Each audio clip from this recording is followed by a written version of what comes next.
Hello everyone, good afternoon. This is going to be that big review video over glycolysis, gluconeogenesis, and the pentose phosphate pathway in chapter 14.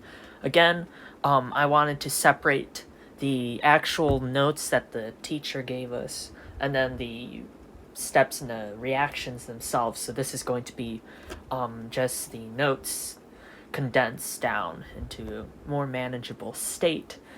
And then we, of course, have those separate videos on the reactions themselves also for review. All right, so glycolysis, all these things with gluconeogenesis, pentose phosphate pathway, and glycolysis. So glycolysis is the first main point or topic that we're going to be looking at.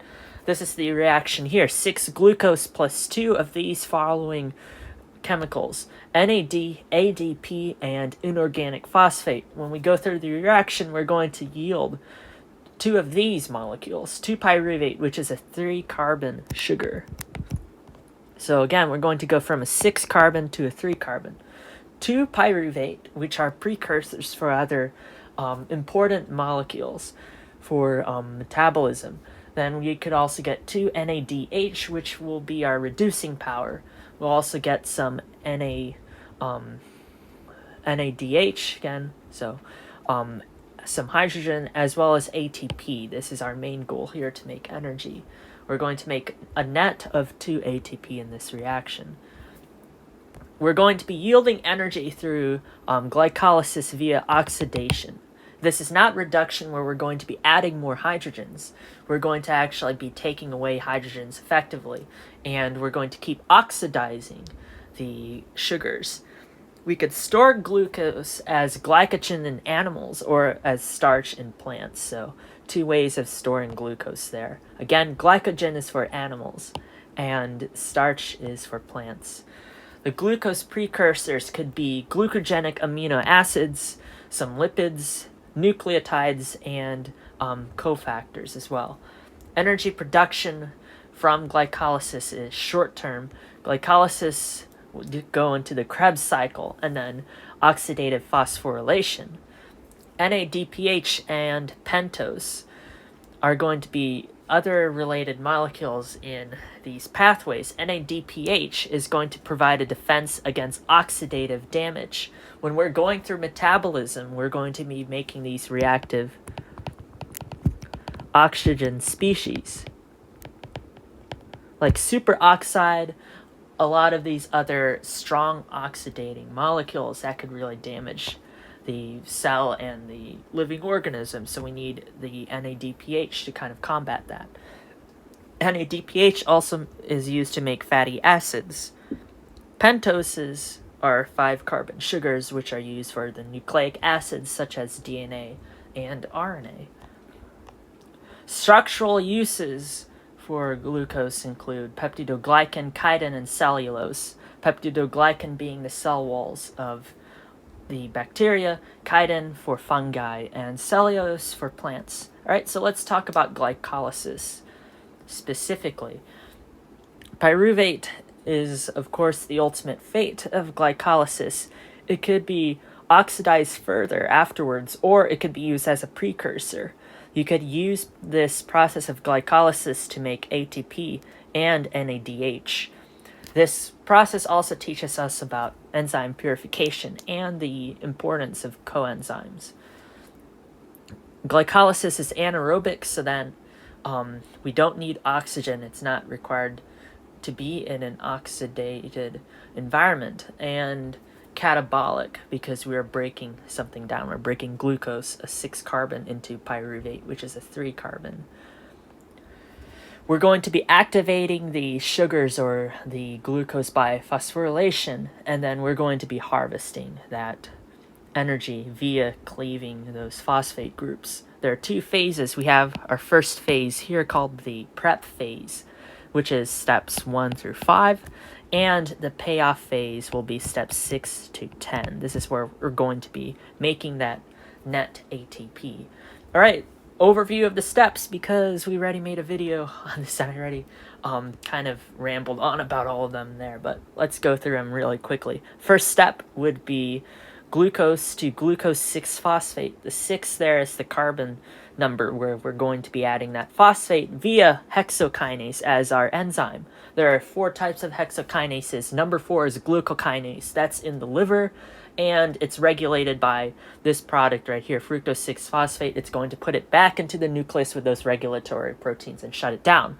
The other 3 types of hexokinases are going to be inhibited by glucose 6-phosphate.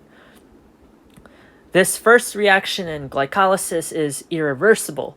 It needs ATP. This is why we have that energy cost. We're going to need ATP. We're going to trap glucose inside the cell because glucose, it's usually nonpolar because you just have just as sugar, right? It's usually nonpolar, so that means it will be able to go through that barrier. However, when we add that phosphate group here, it gives it somewhat of a weird charge, so then it can't get through that section in the bilayer. When we trap glucose, this is going to let more glucose in as we're converting it to glucose 6-phosphate. Because of Le Chatelier's principle, we're taking away this product here, glucose 6-phosphate, and so therefore the cell is going to let more glucose in. We're going to have the 4th one again in the liver. This is also known as glucokinase. This is a type of hexokinase in the liver. Okay, step 2, glucose 6-phosphate, and this is reversible to fructose 6-phosphate. So we're going from a glucose to a fructose, still having that phosphate on the 6th carbon. This is going to be using phosphohexose isomerase. Phospho, we have a phosphate on a hexose, a 6-carbon sugar, and we're going to be changing the isomer, so it's an isomerase. Carbon 1 is easier to phosphorylate by PFK1, which is an enzyme in step 3, and step 2 will allow us to have symmetrical cleavage later on in the prep phase. We're going from an enediol intermediate to a ketose. Fructose is a ketose. It's a sugar that has a ketone. It's going to be involving, again, this enzyme, this phosphohexose isomerase. And most importantly, we have this glutamate. This amino acid here has a negative charge, and that's very crucial, so that's why I have that highlighted. The isomerase's glutamate is the one that does this function in this reaction here when we're taking glucose 6-phosphate to fructose 6-phosphate. We're going to be using Le Chatelier's principle again to push the reaction forward. Fructose 6-phosphate transforming into fructose 1,6-bisphosphate will require the enzyme PFK1 or phosphofructokinase 1. It's a kinase. And so we're going to be transferring that phosphate group. We're going to be usually taking one away and putting back one somewhere else. We're going to be using ATP. This step is also irreversible. There are 3 irreversible steps in glycolysis.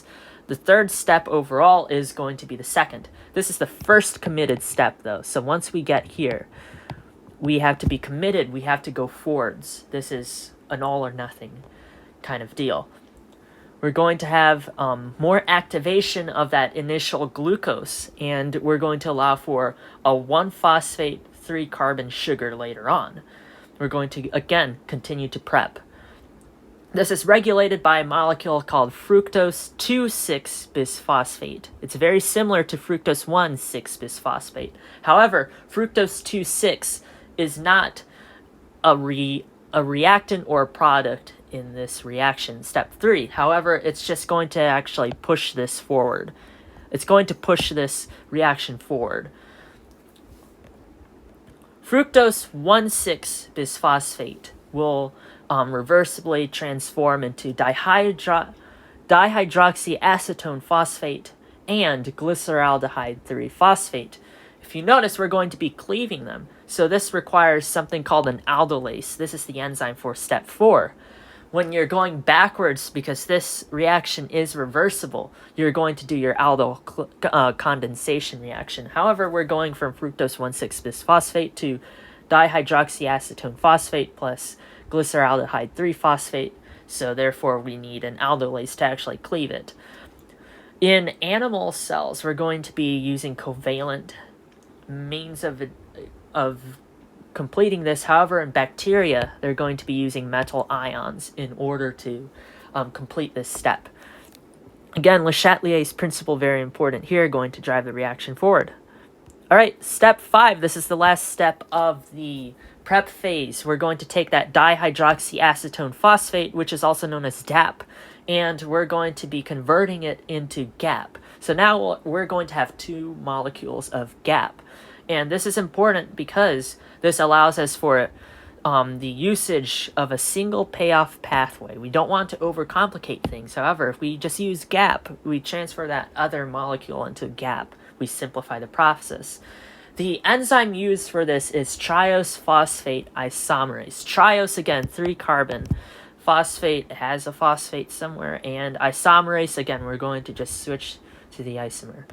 Something interesting about DAP, GAP, and then this movement of the carbons. So if we have our GAP molecule, from our initial glucose, we have 1, 2, 3, 4, 5, 6 carbons. In GAP, 4, 5, and 6, carbons 4, 5, and 6 in glucose will become carbons 1, 2, 3 in GAP. In DAP, originally DAP will have the 1, 2, 3 of the glucose molecule.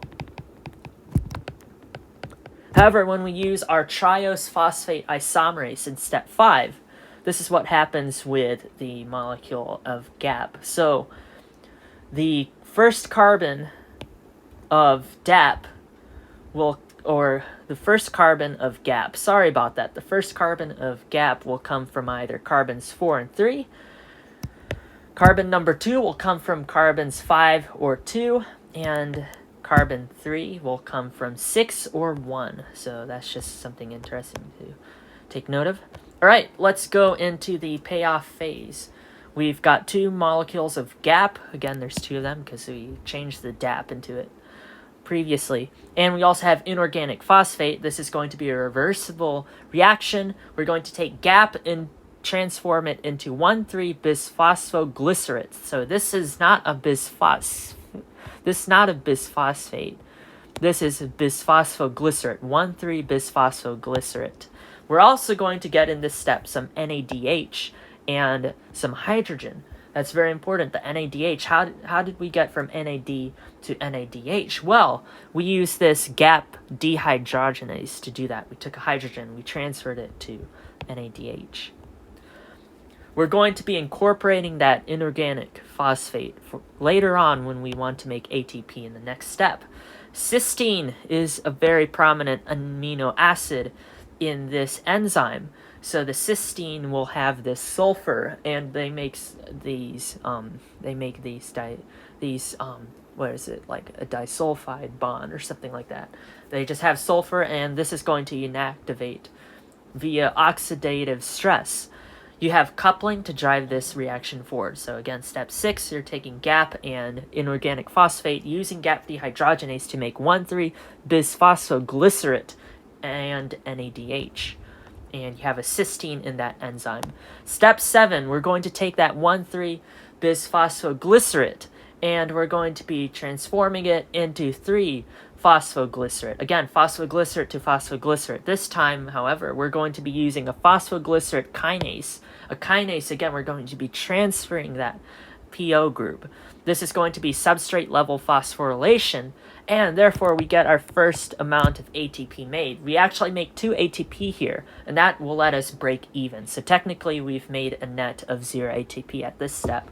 We broke even with the bank, basically. All right, we're going to have coupling again with the next couple of steps in order to drive this forward, and this is going to be the kinase acting as a transfer, again, of the phosphate group. So 1,3-bisphosphoglycerate to 3-phosphoglycerate. 3 is just where the group is on that 3-carbon molecule. All right, step 8, we have 3-phosphoglycerate transforming into 2-phosphoglycerate. We're going to be using a phosphoglycerate mutase.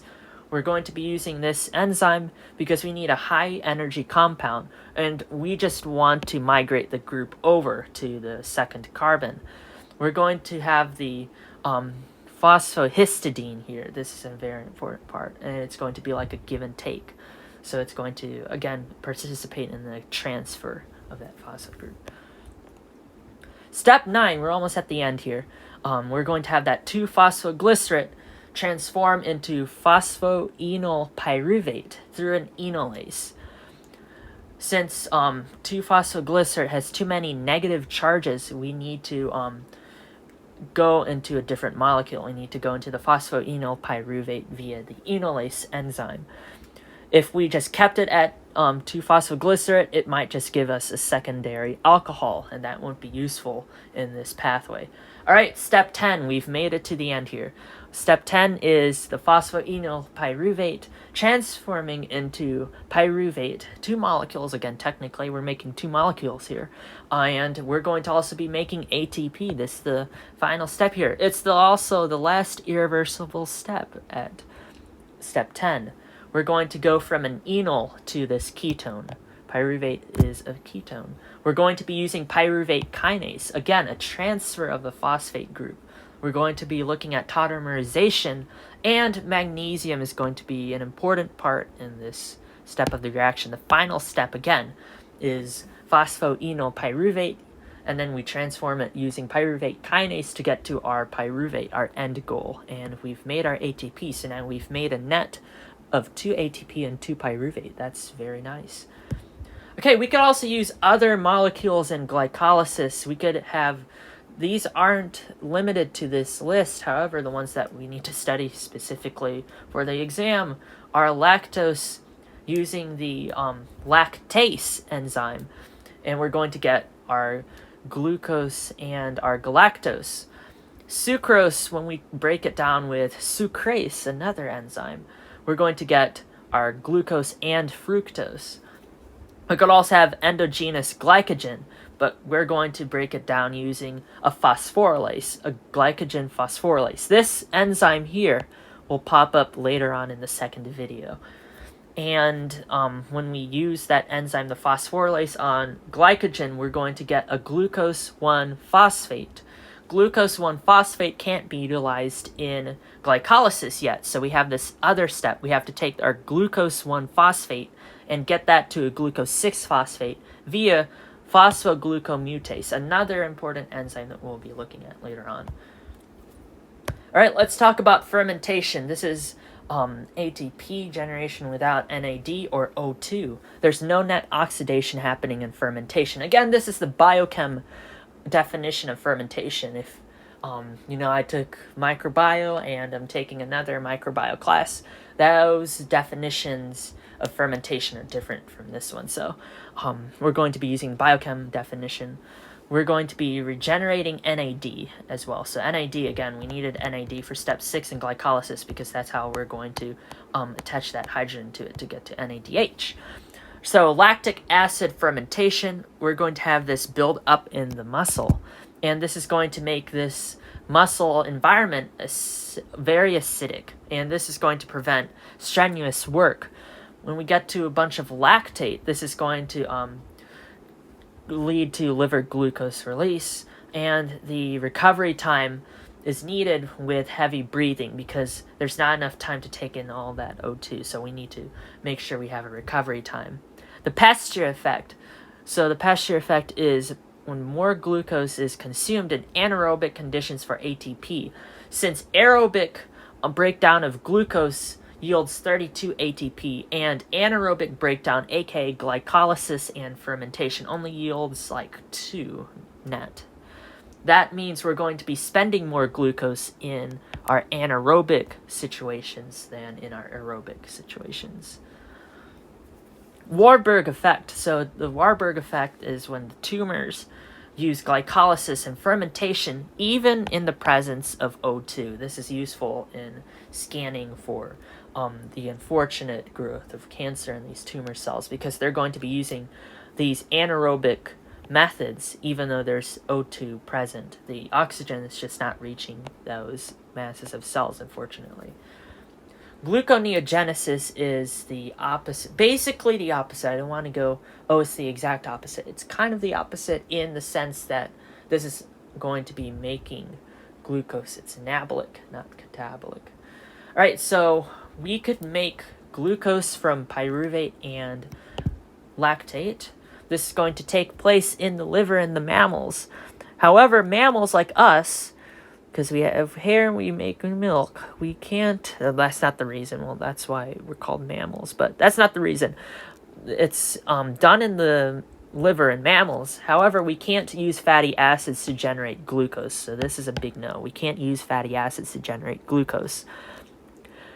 The muscle, the brain cells, as well as red blood cells need glucose, especially for these two. The brain and the blood cells, the red blood cells, only use glucose for ATP. That's their only main way to get ATP is through glucose. So we need to make sure we replenish that supply. We bypass by the exergonic reactions 1, 3, and 10. Again, these are the irreversible steps in glycolysis. That's why I didn't say it was a complete reversal of all the steps, because we have to bypass some of these exergonic reactions 1, 3, and 10. And gluconeogenesis happens in the cytosol. All right, this first step, or I guess, yeah, the first step, we're going to just be looking at the ones that are different, that we're going to kind of overcome or bypass steps 1, 3, and 10 in glycolysis. So step 1 in gluconeogenesis involves that last step of glycolysis, where we were going from phosphoenolpyruvate to just pyruvate. However, in gluconeogenesis, we have to go from pyruvate to oxaloacetate. We're going to be using a pyruvate carboxylase as the enzyme in step 1 of gluconeogenesis. We also need biotin and ATP. It's very expensive, this process of making glucose, so just have to take note of that. And when oxaloacetate forms, it's going to go to the mitochondria. Sorry about that. It's going to be going to the mitochondria. And in this enzyme here, this pyruvate carboxylase, the lysine is the important step here.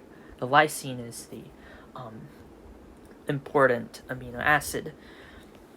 Step 2, we're going to take that oxaloacetate and we're going to be transferring it into phosphoenolpyruvate. And this involves the phosphoenolpyruvate carboxykinase. This is also going to involve GTP and decarboxylation, as you could tell from the name of the enzyme. And we're going to go from a 4-carbon molecule back to a 3-carbon molecule. All right, let's talk about the mitochondria's role here. How does it pertain to all this? Mitochondria, remember, the oxaloacetate can't escape it.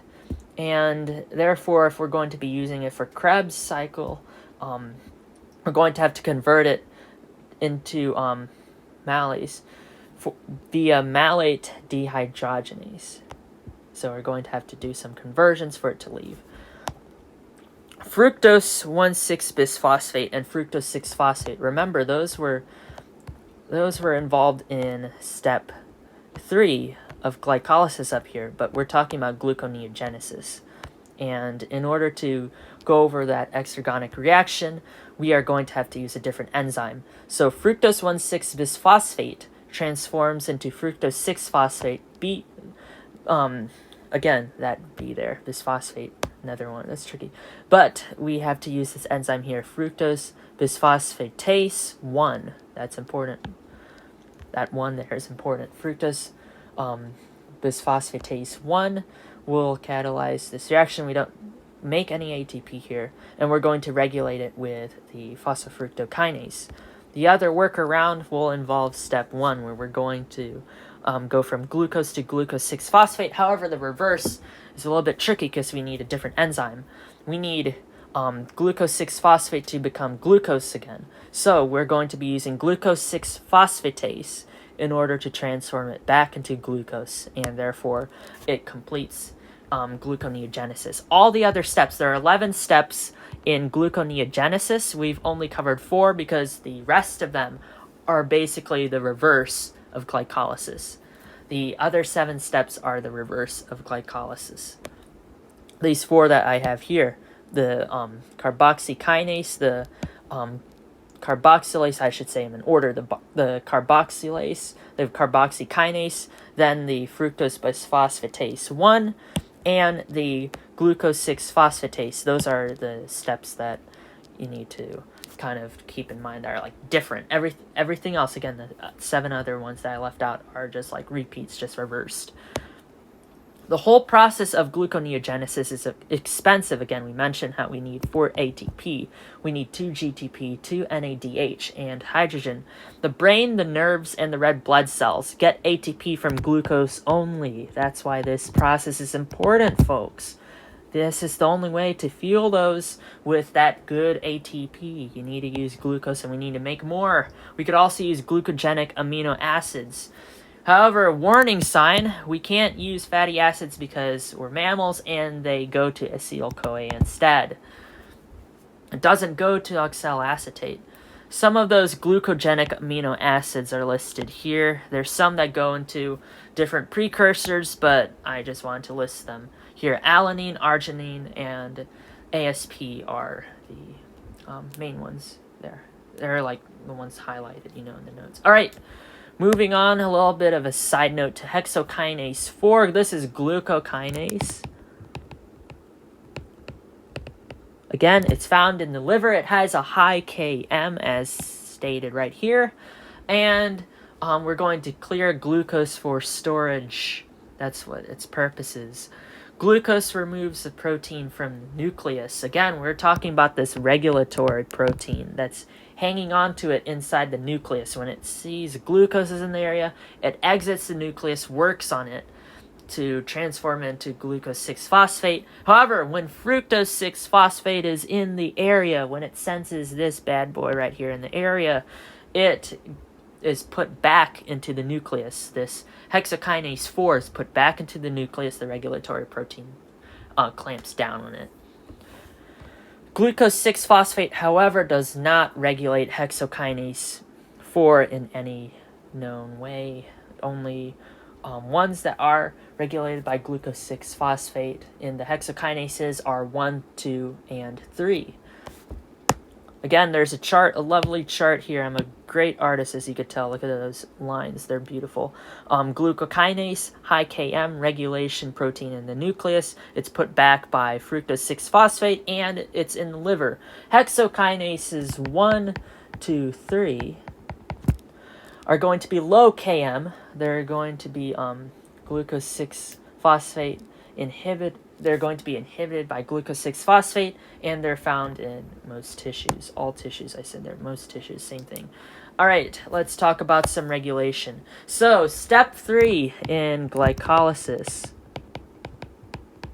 Glycolysis step 3. Again, this was the first committed step. We're going to go forward with this. This is the green light. This is permanent green light. We're going forward with this. Let's go. Committed step. All right, fructose 6-phosphate. Via PFK1 phosphofructokinase 1, we get to fructose 1,6-bisphosphate. And remember, we were talking about fructose 2,6-bisphosphate earlier, a little bit ago, maybe a few minutes ago. And again, this molecule isn't involved as a reactant or a product at all. It's just there. It's just pushing it forward. That's why there's that green arrow there. AMP, it's going to go through glycolysis. Fructose 2,6-bisphosphate, it's going to go through glycolysis. AMP is there. That's basically spent energy. You need to make more ATP. That's why if we have ATP, why bother going through glycolysis? That's why there's a big old X right next to ATP. Citrate means that we're in the process of already making ATP. Why, again, if we have the things that we need to get ATP, why are we making more through glycolysis? You don't need to. That's why it's also listed there. It's a sigmoidal relationship when these things are present instead of the regular enzyme curve on the graph. All right, let's talk about fructose 2,6-bisphosphate. We have these two enzymes that are basically sharing a molecule. We have PFK2, this phosphofructose kinase 2, and fructose bisphosphatase 2. When fructose, or I'm just going to say FBP-tase 2 is phosphorylated, and when glucagon is present, again, glucagon is basically like glucose is gone. That means we're going to need ATP to do this. When it's phosphorylated, when FBPase2 is phosphorylated and glucagon is there, it's going to take this fructose 2,6-bisphosphate and convert it back to our fructose 6-phosphate. Therefore, it's going to kind of hinder glycolysis. It doesn't have that green light on there that's going to push the reaction towards glycolysis. However, when we have insulin from the pancreas telling us to break it down, telling us to break down the glucose, this will allow for phosphofructokinase 2 to transform some fructose 6-phosphate into fructose 2,6-bisphosphate. So therefore, insulin is telling glycolysis to start going, to go from step 3 and just continue forwards when we have insulin. Okay, pyruvate kinase regulation. Again, this is the enzyme used in step 10 of glycolysis. When it's phosphorylated, that means off. I think that's what it's saying there. Phosphorylated version is off. I encourage you to go check it. I think that's why I should have wrote more words there. Darn it, I should have really wrote more words there. All right, anyways, fructose 1,6-bisphosphate increases, and pyruvate kinase is inhibited by ATP, acetyl-CoA, and palmitate, as well as alanine. It's inactivated by phosphorylation because of glucagon. Again, liver only. So glucagon, it's telling us to, hey, stop there. We're going to inhibit it by phosphorylation, and it's also inhibited again by ATP. Why go through the whole process if we already have ATP? We're going to be storing our pyruvate. Oh wait, that doesn't make any sense. We're going to be storing something as glycogen. I think that, yeah, glucose. We're going to be storing glucose as glycogen. We could make NADPH via the PPP, and this is why we need new glucose. That's why, man, I just rambled there. Okay, so new glucose is important because we could store it as glycogen, NADPH. We could use it in the pentose phosphate pathway. You could start doing that stuff. And acetyl-CoA, of course, that could go forwards. And acetyl-CoA could utilize body fat. And we're going to be doing the Krebs cycle, making more ATP. That sounds like a bunch of random stuff, but I'm so sorry about that. Please look more information on that. All right, the pentose phosphate pathway. This is the one that we really don't need to know every single step again. We just have two important parts of it here highlighted reaction-wise. Okay, pentose phosphate pathway is when the glucose 6-phosphate goes to ribose and NADPH. NADPH is actually going to regulate this whole system. Once it's made, it's going to stop the pentose phosphate pathway. Instead, that glucose 6-phosphate is just going to go into glycolysis. Right, NADPH, it's going to be our defense against oxidative damage we talked about, superoxide and these other reactive oxygen species. It's also going to allow us to make fatty acids. Very important. Ribose 5-phosphate. This is going to be a 5-carbon sugar used for nucleotides such as DNA and RNA, and it's also going to be used for coenzymes.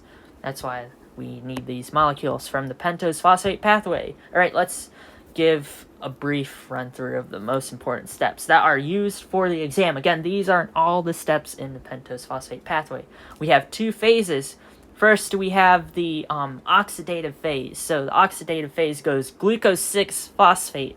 We're going to be using glucose 6-phosphate dehydrogenase, and we're going to be producing a type of lactone, A-lactone. That's why that's there. It's A-lactone. I can't remember the full name. Just know we make a lactone.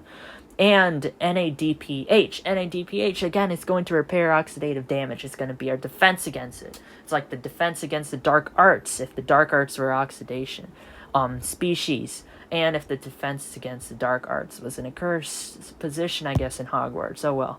And then we have our non-oxidative portion of the show here in pentose phosphate pathway land. We have ribulose. This is, again, the final. This is kind of similar to ribose. Ribulose, that's the final stop. So we got to our 5-carbon sugar here. And in the non-oxidative phase, we're going to be going to xylulose first via an epimerase. Epimerase, again, they're epimers of each other. So ribulose goes to xylulose. 5-carbon goes to 6-carbon. It's non-oxidative. This is going to be useful for adipose. and we need more NADPH. We don't make any ATP here, though, unfortunately. However, this non-oxidative phase, we're just going back to a 6-carbon molecule. It's, again, like a cycle. Alright, we have a problem here with this deficiency sometimes in the dehydrogenase in the oxidative pentose phosphate pathway. When we have a deficiency in the glucose 6-phosphate dehydrogenase, that means we're a danger to high oxidative stress. We don't have means of generating that NADPH well. We have the glutathione peroxidase working on these reactive oxygen species, and the cysteine of glutathione peroxidase, the cysteine of this enzyme, will be turning those reactive oxygen species into just harmless water in the cell. However, the deficiency in glucose 6-phosphate dehydrogenase allows the cells and the organism to resist malaria due to this high oxidative environment of the red blood cell, because we can't get rid of those reactive oxygen species if we have a deficiency of the dehydrogenase. So therefore, the protist that causes malaria can't survive in the red blood cells. All right, and that's going to be chapter 14. Again, please look up the notes or look stuff online about, especially the pyruvase kinase regulation and then the pentose phosphate pathway. But everything else, I think we got through it. All right, thank you so much for tuning in. Best of luck, and do something nice for someone. Take care.